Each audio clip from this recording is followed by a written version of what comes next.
galing tayo munisipyo, may nakuha tayong book.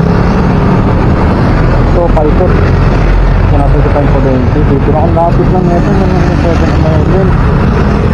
Life hack tayo sa atin. Life hack to. Mga professional lang gumagawa nito. Life hack. Pagod tayo konti. Ayan. Ilang kilometers? 1 kilometer yun. Ayun, dumaan tayo dito. 160 na lang. 160 meters. Ay, nang papaikutin mo ha. Move it ha. Layo nun. Light up to eh. Ngayon, uwi na to.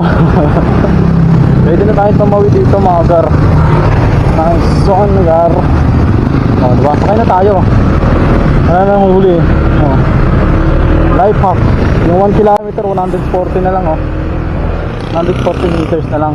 Oh my God! Ah, hiningin pa rin namin kahit sa konti lang oh. Kahit malapit lang, hiningin lang. Ayun 7-11, orad na kagad natin. Ha, hiningin lang ako. Life hack. Dito na tayo. Magugulat yung tapandilis. Boss Eric, diba? 1 kilometer, laki ng binawas natin. Ha, hiningin lang ako.